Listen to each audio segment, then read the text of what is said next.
ఇందిరమ్మ రాజ్యం తెస్తానని అధికారంలోకి వచ్చిన రేవంత్ రెడ్డి తెలంగాణలో పర్యావరణాన్ని రక్షిస్తానని చెప్పి హైడ్రా చట్టాన్ని తీసుకొని వచ్చినటువంటి రేవంత్ రెడ్డి గారు కొన్ని వేల చెట్లని కొన్ని వేల పశు సంపద నిలయంగా ఉన్నటువంటి సెంట్రల్ యూనివర్సిటీలో ఉన్నటువంటి చెట్లను నరికివేయడాన్ని హైడ్రా రంగనాథ్ కళ్ళు మూసుకొని ఎట్లా చూస్తున్నాడో ఒకసారి సమాధానం చెప్పాలి.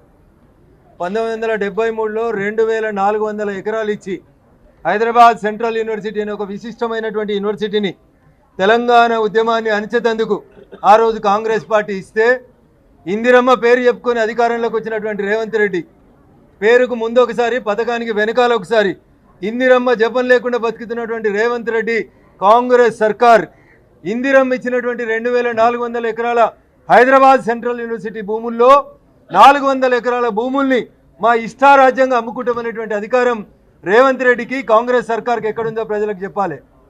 టీఆర్ఎస్ ఎలియాస్ బీఆర్ఎస్ పార్టీ అధికారంలో ఉన్నప్పుడు సర్కారు భూములు అమ్ముకుంటే పీసీసీ ప్రెసిడెంట్గా అంతంత ఎత్తెగిరినటువంటి రేవంత్ రెడ్డి గారికి పీసీసీ అధ్యక్షుడి నుంచి ముఖ్యమంత్రి సీట్లోకి మారంగానే ప్రభుత్వ భూములు అమ్ముకోవడం న్యాయమని చెప్పింది ఎవరో ఒకసారి రేవంత్ రెడ్డి గారు ప్రజలకు చెప్పాలి.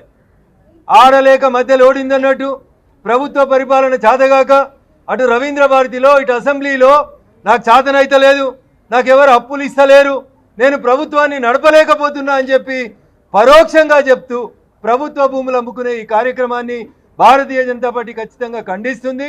మొత్తం పార్టీ విద్యార్థుల పక్షాన నిలబడుతుంది. సెంట్రల్ యూనివర్సిటీలో జరుగుతున్నటువంటి పనులని వెంటనే ఆపాలని చెప్పి డిమాండ్ చేస్తా ఉన్నాం.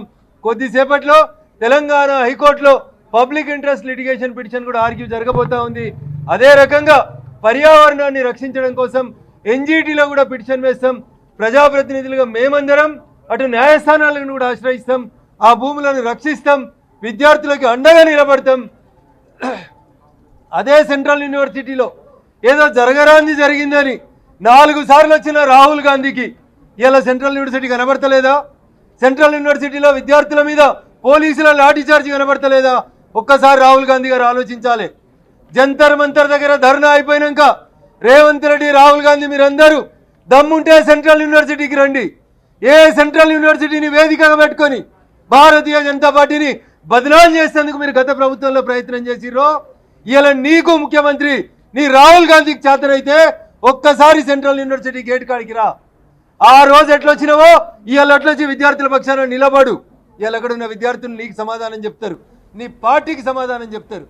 అందుకని మంత్రులు వచ్చి మేము కోర్టులో గెలిచినాం, ఏమిచ్చింది కోర్టు ఆర్డరు? ఒక్క మంత్రి అనేది చదివిండు ఆ కోర్టు ఆర్డర్ని. 2024లో కేసు గెలిచినామని చెప్తున్నారు.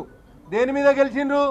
2004లో ప్రభుత్వం ప్రైవేట్ వ్యక్తులకు ఇచ్చినటువంటి భూములు రద్దు చేస్తూ 2006లో కాంగ్రెస్ ప్రభుత్వం తీసుకున్న నిర్ణయాన్ని అప్పుడు ఉన్నటువంటి హైకోర్టు 2024లో సపోర్ట్ చేసింది.